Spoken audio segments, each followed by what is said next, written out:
નમસ્તે મિત્રો, આપનું સ્વાગત છે યુટ્યુબ ચેનલ ગ્લીમ ઓફ ગોડમાં. આપણે શ્રીમદ ભાગવતમાં આગળ વધી રહ્યા છે. ગઈકાલે આપણે 7મા સ્કંદની શરૂઆત કરી હતી. તેમાં સૌ પ્રથમ આપણે જોયું હતું નારદ અને યુધિષ્ઠિરનો સંવાદ. આજે આપણે જોઈશું હિરણ્યકશ્યપ ચરિત્ર. નારદજી બોલ્યા, હે રાજન, વારા ભગવાને જ્યારે હિરણ્યાક્ષને મારી નાખ્યો ત્યારે એના નાના ભાઈ હિરણ્યકશ્યપને ભારે દુઃખ થયું. ક્રોધે ભરાઈને બોલ્યો, આ વિષ્ણુ પહેલા ઘણો પવિત્ર, શુદ્ધ અને નિષ્પક્ષ હતો, પરંતુ બધા શુદ્ર દેવતાઓએ તેને પ્રાર્થના કરી તેમના પક્ષમાં લઈ અને મારા ભાઈને મરાવી નાખ્યો છે. હવે હું વિષ્ણુનો ગળો દબાવી ત્રિશૂળથી એને મારી નાખીશ. એના લોહીથી જ મારા ભાઈનું તર્પણ કરીશ. વિષ્ણુનો નાશ થતાં બધા દેવતાઓનો પણ નાશ થશે. હે સભાસદો, તમે પૃથ્વી ઉપર જાઓ અને જે પણ કાય, બ્રાહ્મણ, સાધુ, તપસ્વી, યોગી તથા સિદ્ધ મળે એને મારી નાખો. એમના ધર્મ કર્મને નષ્ટ કરી દો. એની આ આજ્ઞા સાંભળી દૈત્ય પૃથ્વી ઉપર વિનાશ લીલા મચાવવા લાગ્યા. આ બાજુ હિરણ્યાક્ષના મૃત્યુથી એનો પરિવાર શોકમાં ડૂબેલો હતો. હિરણ્યકશ્યપ એને સાંત્વના આપવા લાગ્યો. સુરવીર યુદ્ધમાં વીરગતિ પ્રાપ્ત કરી પરમપદ પામે છે, એનો શોક કરવો જોઈએ નહીં. ઉશિર દેશનો રાજા સુયજ્ઞ પણ યુદ્ધમાં વીરગતિ પામ્યો ત્યારે એના પરિવારના લોકો રડવા લાગ્યા. ત્યારે સ્વયં યમરાજ ત્યાં બાળકના સ્વરૂપે આવી એમને સમજાવવા લાગ્યા, જીવને કોઈ મારી શકતું નથી. આ શરીર માટે રડવાની મૂર્ખતા કેમ કરો છો? પ્રત્યેક પ્રાણીની મૃત્યુ થાય છે. સુયજ્ઞ વીર પુરુષ હતો, એને વીરગતિ પ્રાપ્ત થાય છે, માટે વિલાપ ન કરો. ત્યારબાદ એ અંતર્ધ્યાન બની ગયા. હિરણ્યકશ્યપના આ શબ્દોથી હિરણ્યાક્ષના કુટુંબીજનો એ શોકનો ત્યાગ કર્યો અને ચિત્તને પરમાત્મામાં પૂરવી દીધું. ત્યારબાદ હિરણ્યકશ્યપ પ્રતિશોધની ભાવનાથી તપ કરવા લાગ્યો. એ મંદરાચલ ઉપર એક પગના અંગૂઠા ઉપર ઊભા રહી કઠોર તપ કર્યું. એના શરીરમાં ઉદયના દર બની ગયા. એની આંખોમાંથી પ્રકાશ નીકળવા લાગ્યો, જેના પ્રભાવથી ત્રણેય લોક બળવા લાગ્યા. ભયભીત બનેલા દેવતાઓ બ્રહ્મલોકમાં જઈ બ્રહ્માની સ્તુતિ કરવા લાગ્યા. હે ભગવાન, દુષ્ટ હિરણ્યકશ્યપે પહેલાથી જ પોતાના અત્યાચારોથી હાહાકાર મચાવ્યો છે. જો એને વરદાન મળશે તો ધર્મનો વિનાશ થઈ જશે. ત્રણેય લોકોમાં એનું રાજ્ય થતાં પાપ અને અનાદર ફેલાઈ જશે. માટે વિશ્વના કલ્યાણ માટે શીઘ્ર કોઈ ઉપાય શોધો. બ્રહ્માજી બોલ્યા, હે દેવતાઓ, ધીરજ રાખો, પરમાત્મા કલ્યાણ કરશે. હું હમણાં જ હિરણ્યકશ્યપ પાસે જઈ એના તપનું નિવારણ કરું છું. ભૃગુ, દક્ષ વગેરે પ્રજાપતિઓને સાથે લઈ બ્રહ્માજી હિરણ્યકશ્યપ પાસે ગયા.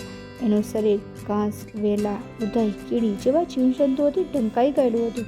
બ્રહ્માજીએ કમંડળમાંથી પાણી લઈ એના ઉપર છાંટ્યું, જેનાથી એનું શરીર કાંતિમય બની ગયું. એણે બ્રહ્માને પ્રણામ કરી એમની સ્તુતિ કરી.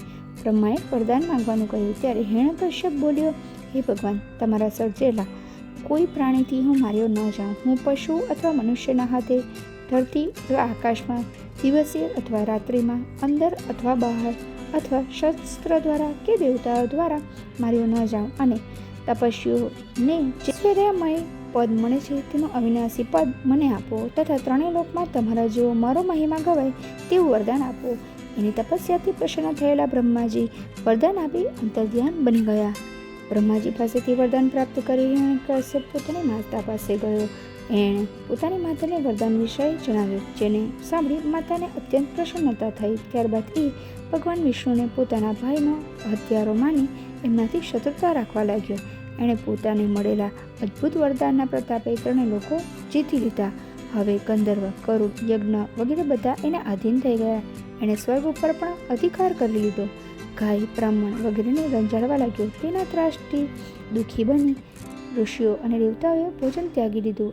તેઓ આ વિપત્તિથી છુટકારો અપાવવા માટે વિષ્ણુને પ્રાર્થના કરવા લાગ્યા. ત્યારે આકાશવાણી દ્વારા વિષ્ણુએ કહ્યું, ડરો નહીં, મારું ભજન કરો. આ દૈત્યનો પ્રહલાદ નામક પુત્ર મારો પરમ ભક્ત હશે. જ્યારે એ પોતાના પુત્રને રંજાડશે ત્યારે હું અવતાર લઈ તેનો વધ કરીશ. દેવતાઓ પ્રસન્ન બની પોતપોતાના સ્થાને જતા રહ્યા. ઘણા સમયે દૈત્યની પત્ની કયાદુએ 4 પુત્રોને જન્મ આપ્યો, જેમાં પ્રહલાદ સૌથી નાનો હતો. એના પરથી પરમ ભક્ત હતો. દૈત્યને ત્યાં જન્મ થયો હોવા છતાં તેનામાં આસુરી ભાવ ન હતા. તે નમ્ર, દયાળુ અને સદ્ગુણોથી ભરપૂર હતો. સત્યનિષ્ઠ હતો. એના આ આચરણનો હિરણ્યકશ્યપ વિરોધ કરતો હતો. પોતાના પુત્ર પોતાના શત્રુનું ભજન કરે તે હિરણ્યકશ્યપને પસંદ નહોતું. તે પ્રહલાદ ઉપર જુલમ કરવા લાગ્યો. દૈત્યોના ગુરુ શુક્રાચાર્ય હતા. ષંડ અને મક નામના એમના 2 પુત્રો હતા. તે બંને ભાઈ દૈત્ય બાળકોને ભણાવતા હતા. પ્રહલાદને પણ એમની પાસે મોકલવામાં આવ્યો. ભક્ત પ્રહલાદને એમને શિક્ષા પ્રિય લાગી નહીં. એક દિવસ હિરણ્યકશ્યપે પ્રહલાદને પૂછ્યું, હે પુત્ર, અત્યાર સુધી તે કઈ શિક્ષા પ્રાપ્ત કરી છે? ભક્ત પ્રહલાદ બોલ્યા, પિતાજી, મનુષ્યના અધપતનનું મૂળ કારણ તેનું અજ્ઞાન છે. માણસે જગતને મિથ્યા સમજી પ્રભુ શ્રીહરિની ભક્તિ કરવી જોઈએ. ભક્તિ 9 પ્રકારની હોય છે: ગુણ શ્રવણ, કીર્તન, સ્મરણ, ચરણ, સેવા, પૂજા, વંદના, દાસ્યભાવ, સખ્યભાવ તથા આત્મનિવેદન. આ બધી ભક્તિઓ મોક્ષ આપે છે. આ 9th ભક્તિ માયાથી મુક્તિ અપાવે છે. આ સાંભળી દૈત્યરાજ ક્રોધિત બની ગયો. આવી શિક્ષા આપવા બદલ તેણે ગુરુપુત્રો પર ક્રોધ કર્યો, પણ ગુરુપુત્રોએ કહ્યું, અમે એને આવું શીખવતા નથી, એ એના મનથી આવું કહે છે. પ્રહલાદ પાછો આશ્રમમાં ગયો અને ભગવાનનું ભજન કરવા લાગ્યો. ગુરુપુત્રોએ પ્રહલાદને આવું ન કરવા માટે ધમકાવ્યો, ડરાવ્યો, પરંતુ પ્રહલાદ માન્યો નહીં. થોડા સમય પછી ફરી તેડું આવતા તેઓ એને દૈત્યરાજ પાસે લઈ ગયા. પ્રહલાદે પિતાને પ્રણામ કર્યા. પ્રસન્ન બની હિરણ્યકશ્યપે તેને ગોદમાં લેતા કહ્યું, પુત્ર, હવે તે કઈ શિક્ષા પ્રાપ્ત કરી? પ્રહલાદ બોલ્યો, રાજી, શ્રેષ્ઠ શિક્ષા ભગવાનનું ભજન સ્મરણ જ છે. તમે એનું જ ધ્યાન કરો. સંસારની બધી વસ્તુઓ અસાર છે.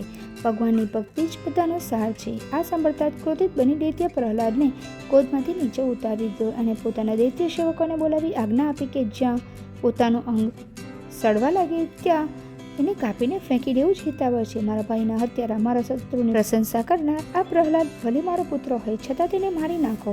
આજ્ઞા મળતા દૈત્ય ગણો ત્રિશૂળ, ખડગ વગેરેથી પ્રહલાદને મારવા લાગ્યા, પરંતુ પ્રહલાદ ઉપર એનો કોઈ પ્રભાવ પડ્યો નહીં. એટલે વધુ ક્રોધિત બની હિરણ્યકશ્યપે પ્રહલાદને ભયંકર હાથીઓના પગ તળે કચડી નાખવાની આજ્ઞા કરી, છતાં પણ પ્રહલાદના વાળ પણ વાંકો ન થયો.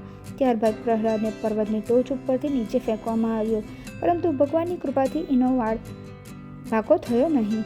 આથી દૈત્ય પુરોહિતે રુદ્રાગ્નિ પ્રગટ કર્યો અને પ્રહલાદને એમાં બાળવામાં આવ્યો, છતાં એની ઊની આંચ આવી નહીં. ત્યારબાદ વિષ, સર્પ વગેરેથી એને મારવાનો પ્રયાસ કરવામાં આવ્યો, પરંતુ આ બધા પ્રયત્નો વિફળ રહ્યા. છેવટે એને ઊંડા જળચરોથી ભરેલા સમુદ્રમાં ડૂબાડવામાં આવ્યો, પરંતુ સમુદ્ર અને જળચરો એનાથી દૂર ગયા.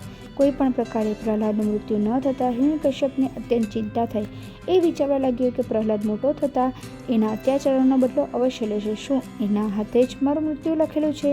ત્યારે એના મંત્રીઓ વગેરે એને કહ્યું, મહારાજ, તમે ચિંતા કરો. ગુરુ શુક્રાચાર્યના આવવા સુધી એને નાગપાસમાં બાંધી દો, જેથી એ નાસી જાય. હિરણ્યકશ્યપને આ પ્રસ્તાવ પસંદ પડ્યો, એટલે દૈત્ય પુરોહિતો પ્રહલાદને નાગપાસમાં બાંધી પાઠશાળામાં લઈ ગયા. ત્યાં તેઓએ પ્રહલાદને સમજાવવા અનેક પ્રયાસ કર્યા, પરંતુ પ્રહલાદ ઉપર કોઈ અસર થઈ નહીં. તે પ્રભુ સ્મરણમાં જ મસ્ત રહેતો હતો.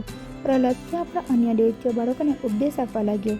મનુષ્ય પોતાના થોડા જીવનમાં ભગવાનનું ભજન કરવું જોઈએ. આ જ જીવનનો સાર છે, કારણ કે અડધા કરતાં તો વધુ સમય ઊંઘવા, રમવા વગેરેમાં પસાર થઈ જાય છે. તમે લોકો મારી વાત માની ભગવાનનું ભજન કરો. બાળકો બોલ્યા, આટલી નાની ઉંમરે તને આ જ્ઞાન ક્યાંથી મળ્યું તે અમને જણાવો. પ્રહલાદે કહ્યું, આ જ્ઞાન ગર્ભાવસ્થામાં હતો ત્યારથી જ મળ્યું છે. તમારા આ સંશયને દૂર કરવા માટે હું મારા પૂર્વજન્મની કથા સંભળાવું છું. જ્યારે મારા પિતા તપસ્યા કરવા વનમાં જતા રહ્યા, ત્યારે ઇન્દ્રે અમારા રાજમહેલ ઉપર હુમલો કર્યો. તેમણે રાજમહેલમાં મોટી લૂંટ ચલાવી. એ મારી માતાને પણ બંદી બનાવીને લઈ ગયા. એ મારી માતાને ઘસડીને લઈ જતા હતા ત્યારે મને ઘણી પીડા અને દુઃખ થયું, કારણ કે એ સમયે હું માતાના ગર્ભમાં હતો. માર્ગમાં નારદજી મળ્યા. મારી માતાનો વિલાપ સાંભળી એમણે ઇન્દ્રને કહ્યું, આ સ્ત્રી સાવ નિરપરાધ છે, તેને છોડી મૂકો. ઇન્દ્ર બોલ્યા, એના ઘરમાં દેવદ્રોહી હિરણ્યકશ્યપનો ગર્ભ છે. હું એ બાળકને પેદા થતાં જ મારી નાખીશ, પછી એને છોડી દઈશ. ત્યારબાદ નારદજી બોલ્યા, હે ઇન્દ્ર, તમે નથી જાણતા, એના ગર્ભમાં ભગવાનનો પરમ ભક્ત નિષ્પાપ મહાત્મા આકાર લઈ રહ્યો છે. તમે એને નહીં મારો. આ સાંભળી ઇન્દ્ર મારી માતાની અને નારદજીની ક્ષમા માંગી જતા રહ્યા. પછી નારદ મારી માતાને પોતાના આશ્રમમાં લઈ જઈ હરિકથા સંભળાવવા લાગ્યા. મારી માતા એમની સેવા કરવા લાગી. દયાળુ નારદ મારી માતાને ધર્મ અને જ્ઞાનનો ઉપદેશ આપતા. મારી માતા ઋષિમુનિઓની ખરા દિલથી સેવા ચાકરી કરતી. મારી માતા તો સ્ત્રી હોવાથી નારદના ઉપદેશને ભૂલી ગઈ, પરંતુ પ્રભુ કૃપાથી હું એ ઉપદેશ ભૂલ્યો નથી. નારદજી બોલે, હે યુધિષ્ઠિર, આવી રીતે પ્રહલાદ મારા દ્વારા અપાયેલા જ્ઞાનને દૈત્યપુત્રને ઉપદેશ આપવા લાગ્યો. તેણે કહ્યું, હરિભજન માટે બ્રાહ્મણ, ઋષિ અથવા સાધુ હોવું આવશ્યક નથી. શૂદ્ર પણ એમની ભક્તિથી પરમ પામી શકે છે. આ છે હિરણ્યકશ્યપનું ચરિત્ર. બાકીનું આપણે આવતીકાલે જોઈશું. જય શ્રી કૃષ્ણ.